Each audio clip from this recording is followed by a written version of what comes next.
दोस्तों आज है 6 जुलाई और जान लेते हैं आज की महत्वपूर्ण खबरें जो आज के प्रमुख समाचार पत्रों पर छाई हुई हैं। सबसे पहली और सबसे बड़ी अपडेट आप लोगों के लिए एलटी ग्रेड शिक्षक भर्ती को लेकर के यहाँ पर आ चुकी है। लिखा कि 2 चरणों में होगी एलटी ग्रेड शिक्षक भर्ती परीक्षा। आप लोग जानते हैं पिछली जो भर्ती हुई थी उसमें सिर्फ एक एग्जाम कराया गया, रिटर्न एग्जाम, और उसी के आधार पर अभ्यर्थियों का चयन कर लिया गया। लेकिन पिछली भर्ती में देखा जाए तो काफ़ी व्यापक रूप से धांधली भी देखने को मिली, जिसके कारण मामला काफ़ी विलम्ब हुआ और यहाँ तक कि परीक्षा नियंत्रक गिरफ्तार भी हुई। इन्हीं सब मामलों से सबक लेते हुए लोक सेवा आयोग अब एलटी ग्रेड में 2 चरण में परीक्षाएं करवाएगा, यानी प्री और मेंस करवाने की तैयारी कर चुका है। उसी के बारे में यहाँ पर अपडेट है। साथ में यहाँ पर यह भी अपडेट है कि पदों की संख्या यहाँ पर अब बढ़ गई है। आप लोग जानते होंगे कि एलटी ग्रेड में अभी तक 3000 पदों का आरक्षण लोक सेवा आयोग को मिला था, लेकिन अब पदों की संख्या कुल मिलाकर के यहाँ पर 5000 हो गई है, यानी 5000 पदों का आरक्षण लोक सेवा आयोग को मिल चुका है। तो यहाँ पर देखिए लिखा है कि इस बार एलटी ग्रेड शिक्षक भर्ती परीक्षा भी, तो यहाँ पर देखिए विस्तार से सारी न्यूज दी गई है कि अब तक लोक सेवा आयोग को एलटी ग्रेड शिक्षक के 5000 पदों का आरक्षण मिल चुका है। आयोग ने विषयवार आर्ता स्पष्ट करने के लिए संबंधित विभाग को पत्र भेजा है। इस बारे में स्थिति स्पष्ट होने के बाद आयोग एलटी ग्रेड शिक्षक भर्ती का विज्ञापन जारी करेगा। तो कुल मिलाकर के अभी जो समकक्ष आर्ता वाला मामला था कई विषयों में, वो अभी तक निस्तारित नहीं हो पाया। इसी वजह से यहाँ पर इस विज्ञापन में विलंब हो रहा है। हालांकि अब यहाँ पर ये स्पष्ट हो रहा है कि अब यहाँ पर 1 चरण की परीक्षा नहीं होगी, 2 चरण के माध्यम से आप लोगों की यहाँ पर भर्तियाँ की जाएंगी। देखिए यहाँ पर लिखा है कि 1 चरण की परीक्षा के पेपर में आउट होने या अन्य गड़बड़ियों की आशंका बनी रहती है।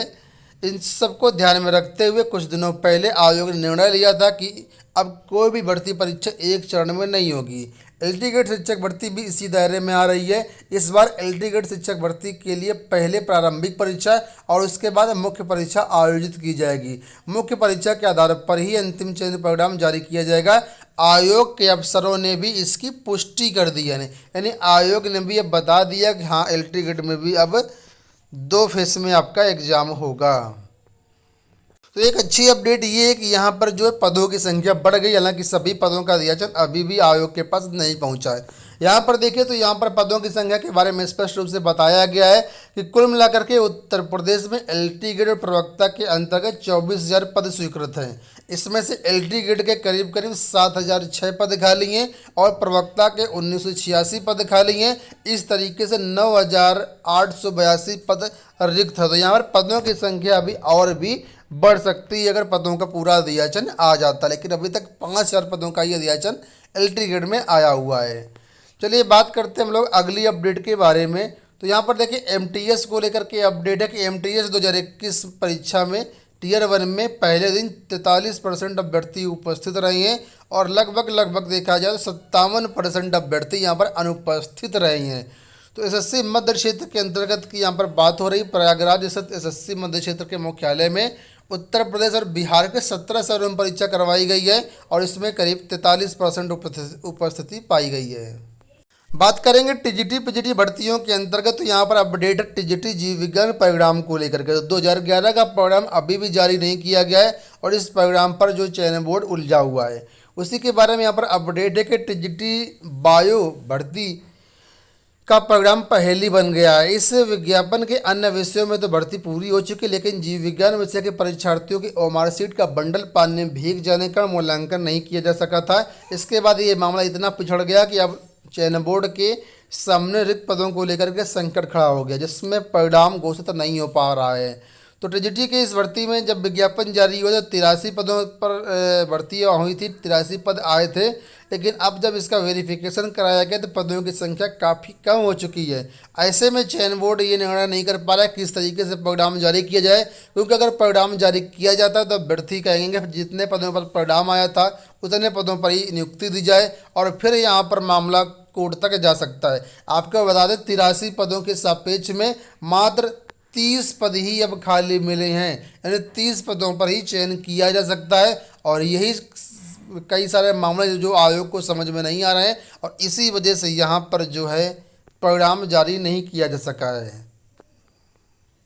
यहाँ पर एक मामला और है कि आप लोग जानते होंगे कि अभी चयन बोर्ड में कोई भी सदस्यों के पद नहीं है तो सर्वसम्मति से बैठक में निर्णय भी नहीं हो सकता, क्योंकि जब सदस्य ही नहीं है। तो ऐसे में यहाँ पर देखिए अपडेट है कि जो निर्णय लेना है चयन बोर्ड के अध्यक्ष को ही लेना है, लेकिन चयन बोर्ड के अध्यक्ष अकेले निर्णय लेने में समर्थ नहीं है। और इधर अभ्यर्थियों का जो इंतजार है वो बढ़ता जा रहा है, लेकिन अभी तक रिजल्ट नहीं जारी हो पा रहा है। चलिए हम लोग बढ़ते हैं अगली अपडेट की तरफ। अगली अपडेट दोस्तों ये है, असिस्टेंट प्रोफेसर शिक्षक भर्ती का भी विज्ञापन आपको जल्द ही देखने को मिलेगा। यहाँ पर देखिए अपडेट दिया गया है कि 917 पदों पर जल्द आएगा शिक्षक भर्ती विज्ञापन। उत्तर प्रदेश उच्चतर शिक्षा सेवा आयोग के नवनियुक्त सचिव दयानंद प्रसाद ने कहा है कि बोर्ड की मंजूरी के बाद अशासकीय सहायता प्राप्त महाविद्यालयों में असिस्टेंट प्रोफेसर के 917 पदों के लिए भर्ती विज्ञापन जारी किया जाएगा। इसके लिए उच्च शिक्षा निदेशालय से अधियाचन पहले ही मिल चुका है। ये बातें उन्होंने पदभार संभालने के बाद अनौपचारिक बातचीत में कही। आयोग में अभी विज्ञापन संख्या 50 और विज्ञापन संख्या 47 के तहत 2000 पदों के लिए भर्ती चल रही है। बात करेंगे बीएड प्रवेश परीक्षा को लेकर के, तो उत्तर प्रदेश के ज़्यादातर जिलों में आज बीएड की प्रवेश परीक्षा करवाई जाएगी। 109 प्रवेश केंद्रों पर बीएड की प्रवेश परीक्षा होने जा रही है। सुबह 9 से 12 बजे के बीच तथा दोपहर में 2 से शाम 5 बजे के बीच ये परीक्षा होगी और इसके लिए कुल 109 परीक्षा केंद्र बनाए गए हैं। अगली अपडेट यहाँ पर रेलवे ग्रुप डी को लेकर के लिखा है, रेलवे ग्रुप डी परीक्षा के सिलेबस में उलझे छात्र, विशेषज्ञों की सलाह, प्रैक्टिस सेट का लगातार अभ्यास करें अभ्यर्थी, परीक्षा 17 अगस्त को प्रस्तावित है। तो रेलवे ग्रुप डी की परीक्षा 17 अगस्त को प्रस्तावित है। परीक्षा के आयोजन को लगभग 1.5 माह से कम समय बचा हुआ है और अभ्यर्थी सिलेबस में उलझे हुए हैं। खास तौर पर उन अभ्यर्थियों को सिलेबस समझने में ज़्यादा दिक्कतें हो रही हैं जो पहली बार इस परीक्षा में शामिल होने जा रही हैं। ऐसे अभ्यर्थियों के लिए विशेषज्ञों की सलाह है कि पिछली परीक्षा के सवालों को हल करें और जो समझ में ना आए उसे सर्च करके गहराई से उसका अध्ययन करें। यह प्रक्रिया तब तक दोहराते रहें जब तक कि अभ्यर्थियों का स्कोर पिछले वर्ष के कट ऑफ से बेहतर ना हो जाए। तो काफ़ी दिनों बाद लगभग 2019 में भर्ती आई थी, इसके बाद अब इसकी परीक्षाएँ आयोजित होने जा रही हैं।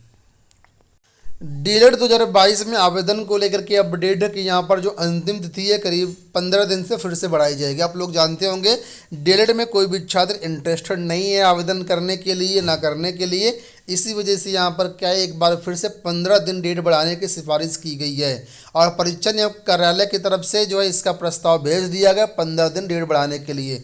अभी तक देखा जाए तो यहाँ पर देखिए लिखा है कि कुल मिलाकर के 1/3 से भी कम जो आवेदन है अब तक हो पाई हैं। कुल मिलाकर के 2,41,450 सीटें हैं, लेकिन आवेदन की प्रक्रिया बहुत ही स्लो है। इस वजह से लोग यहां पर आवेदन नहीं कर रहे हैं। नौसेना में अग्निवीरों की भर्ती के अंतर्गत 3,000 पदों पर भर्तियां होनी है। इसमें लिखा है कि 20% तक महिला अग्निवीर होंगी। नौसेना में 20% तक महिला अग्निवीरों की भर्तियां की जाएगी। नौसेना के एक शीर्ष अधिकारी ने मंगलवार को ये जानकारी दी। उन्होंने कहा कि भर्ती मेरिट के आधार पर की जाएगी। तो नेवी में 3,000 अग्निवीरों की भर्ती के लिए आवेदन प्रक्रिया शुरू हो गई है, जिसमें पुरुष एवं महिला दोनों आवेदन कर सकते हैं। चुनी गई महिला अग्निवीरों की नौसेना की विभिन्न शाखाओं में तैनाती यहाँ पर होगी। कुल मिलाकर के यहाँ पर देखिए लिखा है कि आने वाले दिनों में सेना में इस साल 40,000 अग्निवीरों की भर्तियां की जाएंगी, लेकिन किसमें कितनी महिला उम्मीदवार होंगी इसका मानक अभी तय नहीं हुआ है। तो जो भी लोग सेना में जाना चाहते हैं उनके लिए अच्छी अपडेट है कि 40,000 अग्निवीरों की भर्तियां आपको देखने को मिलेंगी, जिसके लिए रजिस्ट्रेशन प्रक्रिया शुरू हो चुकी है। अगर आप इंटरेस्ट है तो इसमें आवेदन कर सकते हैं। उत्तर प्रदेश में जो भी कर्मचारी 50 वर्ष के हो चुके हैं उनकी स्क्रीनिंग के लिए आदेश जारी कर दिया गया। यहाँ पर आप लोग देख सकते हैं कल 5 जुलाई को आदेश जारी किया गया है। तो जो भी कर्मचारी 50 वर्ष हो चुके हैं चाहे किसी भी डिपार्टमेंट के हो, सभी में वहाँ पर जबरन रिटायरमेंट के अंतर्गत इनको जो है सेवानिवृत्ति दी जाएगी। सबसे पहले इनकी स्क्रीनिंग होगी। स्क्रीनिंग में लगता है कि अक्षम है तो उनको नोटिस दी जाएगी और नोटिस के 3 महीने बाद इनको बाहर कर दिया जाएगा। तो दोस्तों ये हो गई आज की सारी सूचनाएं। आशा करते हैं वीडियो पसंद आया होगा। इस वीडियो में इतना ही, धन्यवाद।